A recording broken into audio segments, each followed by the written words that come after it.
A brand new poll from Emerson shows the Republican Party has hope in Michigan.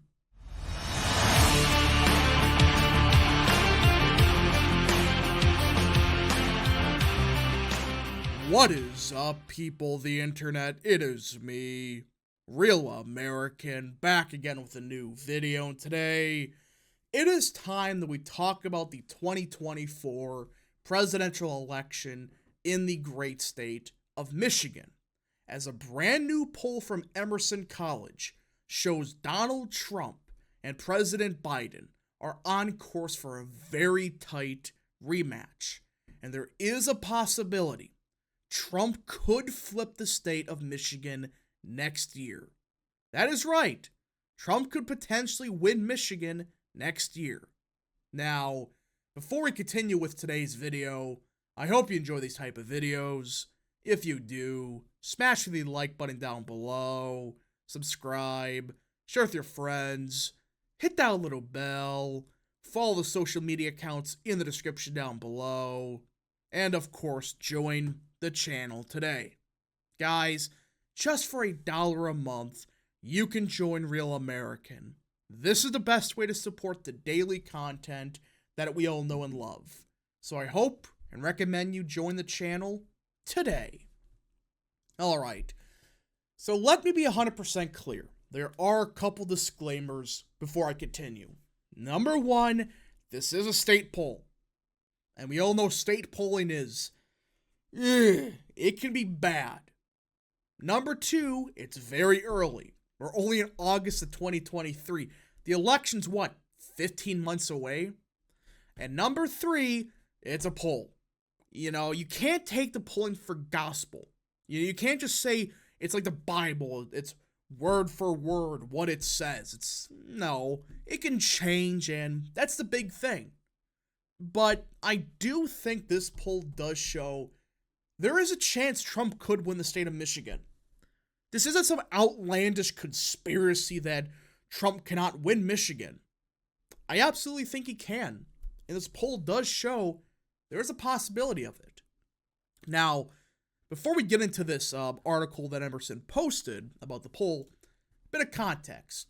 The state of Michigan for many years has been a Democrat stronghold.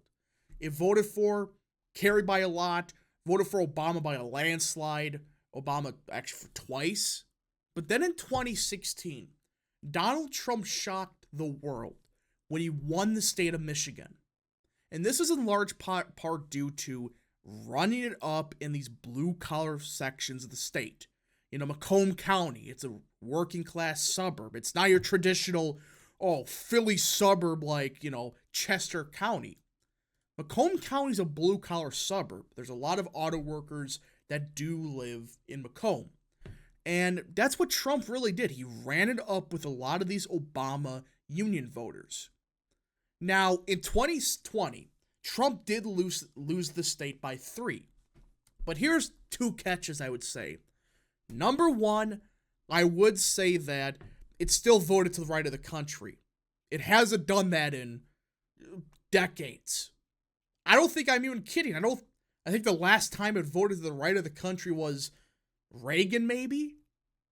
But number 2, I actually think that of the Midwestern states, or the Rust Belt, I do think Michigan was actually Biden's strongest appeal, not named Pennsylvania. Why do I say that? Well, put it this way. Like it or not with Obama, he did help save the auto industry. I hate Obama, but he did bail out companies like Chrysler, General Motors, and he saved them. I'm not going to say that he's a great president, but he did help the auto industry not completely implode. And take a guess who was the vice president during that. Obama.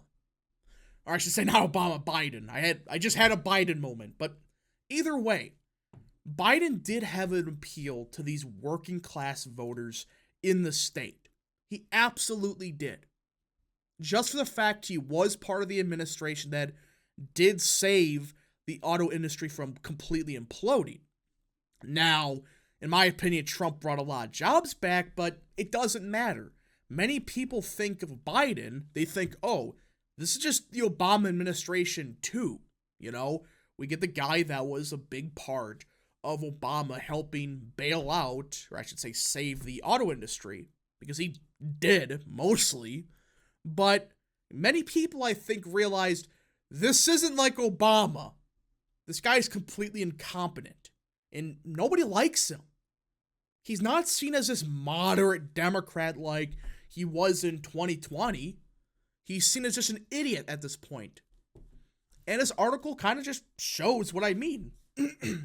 A new Emerson College poll of Michigan voters find President Biden with a 43% job approval, while 50% of voters disapprove the job.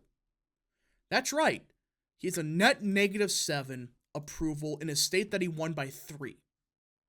And the bigger problem for him, if you look at the intensity, I guarantee you this 43%, this isn't strongly approve. It's like, I somewhat approve of him.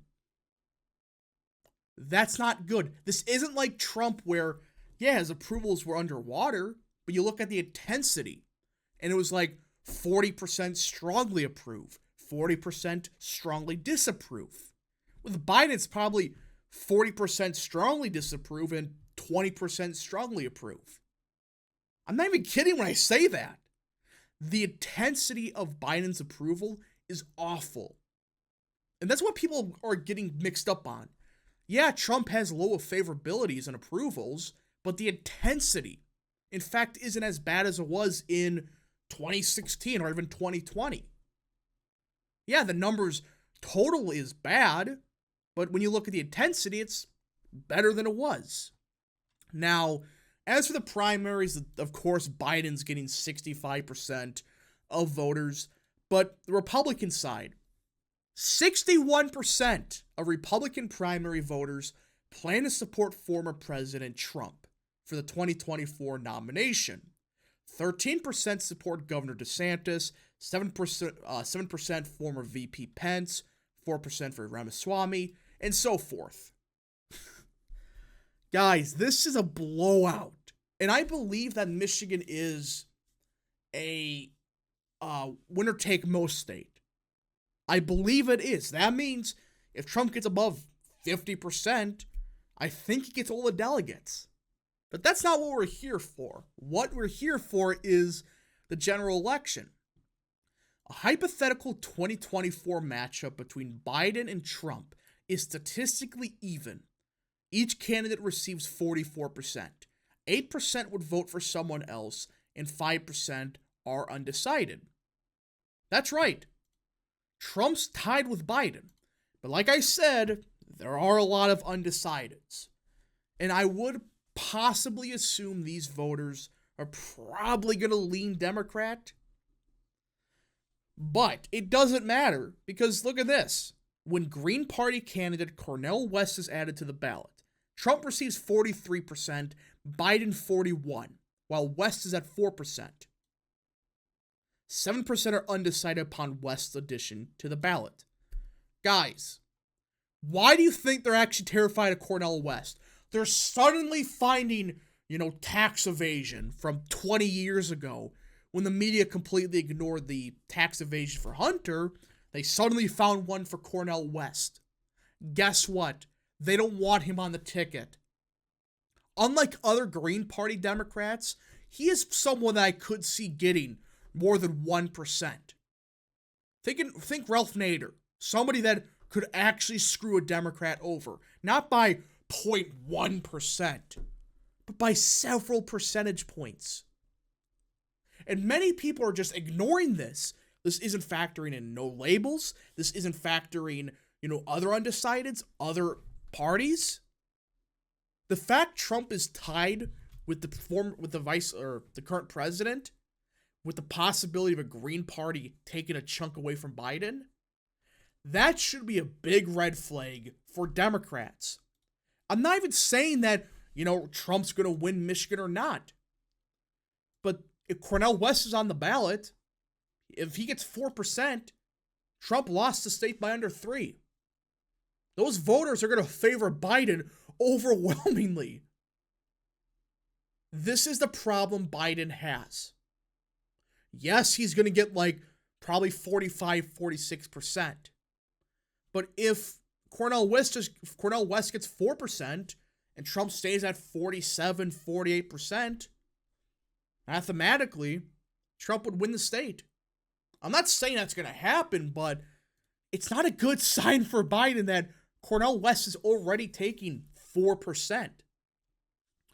Now, for the Senate, of course, Elissa Slotkin is currently the frontrunner, but Hill Harper, he's already at 8%.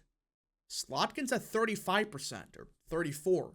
Despite all the endorsements, despite the entire party getting behind her, she's not above 50. And I know there's name recognition and stuff, but the fact Hill Harper's already at 8, he's not as like known as Dr. Oz. I mean, with Oz, I already knew freaking he was beforehand. Hill Harper, unless you watch The Good Doctor, not so much.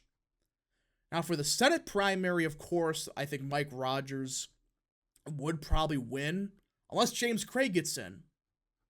But either way, these are good signs for the GOP, especially when you go to the most important issue. Look at this. 35% said it was the economy.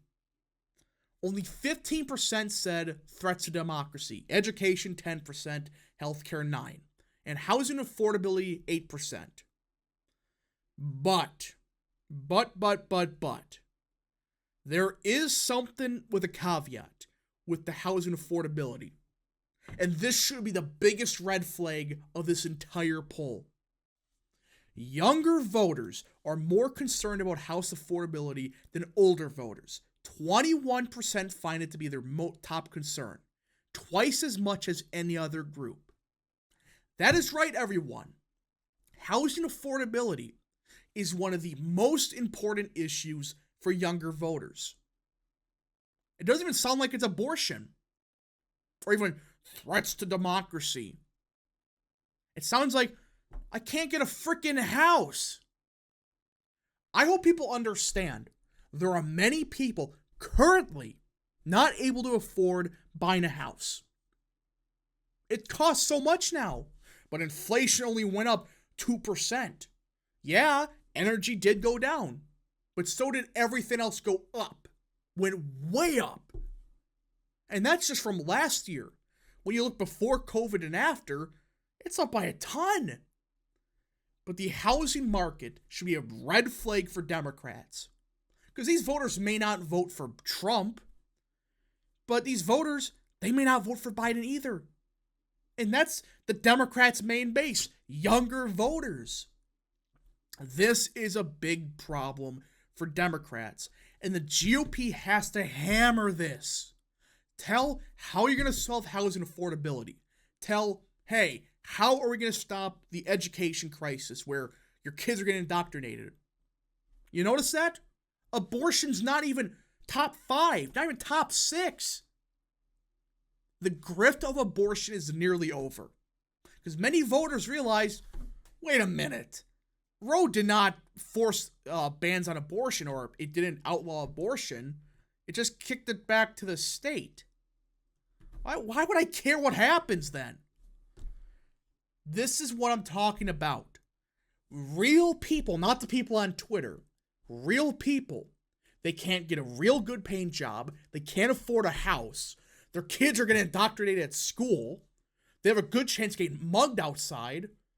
And you wonder why Trump is beating Biden nationally. I still think it's has to do with undecideds and stuff. But guess what? Most voters, they're worried about the future of this country. And they don't trust Biden with it. Anyways, folks, thank you so much for watching. If you did enjoy this video, smash the like button down below. Subscribe. Share with your friends. Hit that little bell. Follow the social media accounts in the description down below. And of course, join the channel today. Thank you so much. Godspeed to all of you.